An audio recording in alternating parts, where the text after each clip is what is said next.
desde o início da filosofia, ela se relaciona de alguma maneira com a mitologia ou com o pensamento mitológico. Olha só, no início a gente fala de uma cosmogonia, né? O mito como uma explicação da origem do universo, tá? Então, se a gente for pegar ali os gregos antigos, né, a cultura grega, a mitologia grega, eles utilizavam os elementos mitológicos de mitologia, que eram basicamente a religião daquele povo, a maneira deles de se ligar com uma divindade. Eles utilizavam isso para explicar a origem do universo. Assim como na tradição cristã também, né, tem a Bíblia, lá, a Gênesis, que dá uma explicação da origem, para a criação do mundo, né? Essa palavra cosmogonia, né? Cosmo significa universo e gonia é gênese, né? Então seria essa gênese do cosmos, né? Essa gênese no sentido de criação, tá?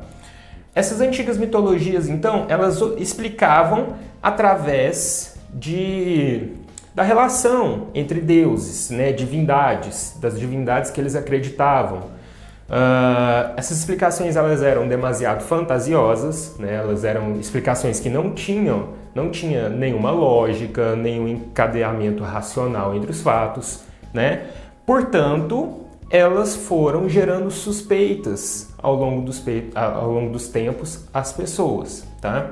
Eu sugiro que vocês vejam o artigo Teogonia e a origem dos deuses gregos, que está lá no site Brasil Escola. É só ir lá dar a busca lá, Teogonia e a origem dos gregos. Esse artigo ele vai explicar melhor como que surgiram os deuses gregos segundo a mitologia e, de quebra já, como que surgiu todo o universo, a natureza e tudo mais. Bem, olha só, a filosofia, ela se encaixa aqui nesse momento, especificamente, né, no começo ali, como uma tentativa, como um questionamento das cosmogonias. As pessoas à época ali, vamos pegar ali século 6, 7 a.C., né, eles já tinham algum acesso, né, alguma possibilidade de navegação para outras cidades, de sair ali, a gente está falando especificamente ali da Península Itálica e da Península Ibérica. Então, eles já tinham, né, alguma possibilidade de sair daquele local. Eles tiveram acesso, né, à matemática, principalmente à matemática ali egípcia, né, à matemática arábica.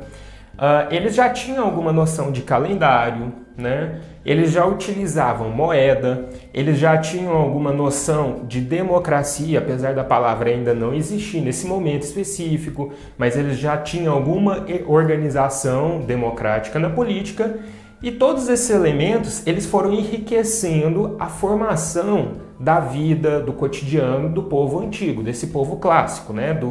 Dos helênicos, né? Dos gregos helênicos. Essa vida cada vez mais complexa, ela exigia também cada vez mais processos racionais. Então, nesse momento de uma vida mais complexa, que exigia daqueles povos processos cognitivos, processos racionais mais complexos, isso passava também para a exigência de um pensamento mais sistemático, mais organizado. E esse pensamento sistemático organizado não era oferecido pela mitologia. Então, nesse contexto de uma exigência de um pensamento racional melhor organizado que não era oferecido pela mitologia, é que começam a surgir os primeiros filósofos, né? Surgindo ali principalmente com Tales, inicialmente com Tales de Mileto, né? Tales, que começou a questionar a validade da explicação cosmogônica para a origem do universo, tá? Então agora, com essa exigência de uma explicação racional para a ordenação do cosmos, a gente tem a chamada cosmologia, né? A gente está mudando agora, olha a transição de cosmogonia, de pensar em uma gênese do universo a partir da relação entre deuses, para agora uma cosmologia, né? Logia seria aqui uma organização, essa espécie de organização racional, de ordenamento racional, de pensar em um princípio de causalidade, né, ou de causa e efeito, sendo que teve algo que gerou, né, algo extrínseco a algum acontecimento, um fato científico, algum tipo de explosão, ou seja lá o que for, que deu origem a todo o universo, e não uma simples relação entre dois deuses, ou a vontade de um deus, ou nada do tipo, tá? Então, essa cosmologia, ela começa a dar lugar àquela cosmogonia, tá? Então, aqui nesse primeiro momento, há a suposição de um afastamento lento e gradual do pensamento mitológico, ou seja, a filosofia ela vem para romper, né, lenta e gradualmente com a mitologia, mas a gente vai ver que não é bem assim, né? É lógico que teve um processo de ruptura, mas não é completo.